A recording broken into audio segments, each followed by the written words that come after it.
As a result of a joint effort by key institutions, Friuli Venezia Giulia will invest 1.3 million euros yearly to promote sport and physical education from the last year of nursery school all the way to university.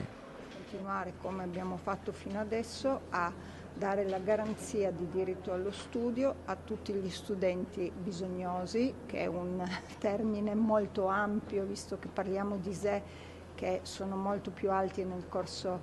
di questi ultimi anni e meritevoli. Yeah, it's a beautiful day for our region because probably from Trieste start a big project that I hope that is copied in Italy even in the next years, because it's really a first step for arrive at the system that you normally use in the USA and Canada, and I'm sure that